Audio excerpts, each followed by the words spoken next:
let's say, now we're at the maybe 5 million, $10 million mark, Mm-hmm. the second stage growth. They've got product market fit. Maybe they've done a lot of selling themselves up to this point, and Mm-hmm. followed your advice. But they have been doing a lot of the front end stuff too. And they're kind of getting worn out. Yeah. Yeah. What would you say to that? That's second stage company.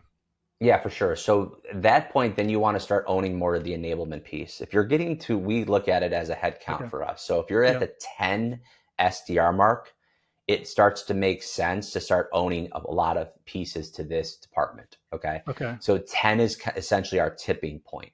And we supply services for the larger companies who are at that 10, 50, even 100 or more SDRs, but Mm-hmm. we don't do the full management piece of it. So they now could afford an SDR manager. They can afford a Mm-hmm. CRM that is, powering an SDR capacity. They can Mm-hmm. start affording a dialer that allows them to have everything in their ecosystem so it works with their systems more effectively.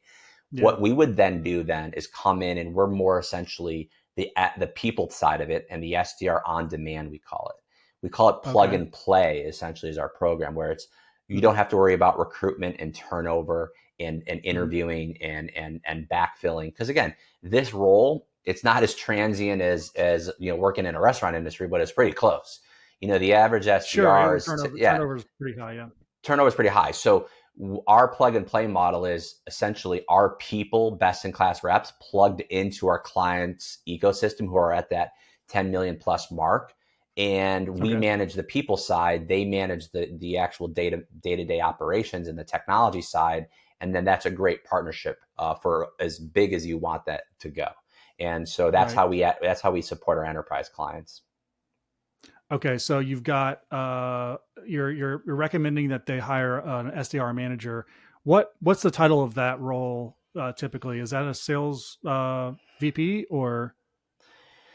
So I mean, there's many orgs that just have literally SDR managers as the title itself, and Okay. then they report to a VP of sales. And so Okay. again, a lot of companies are, unfortunately, they blend account management and account executive training into the SDR Yeah. function because they've never done it before. I mean, Okay. here's a pitfall I see all the time. A VP of sales who has some new SDRs are training them BANT qualification, right? So Mm-hmm. budget, authority, need, and timing.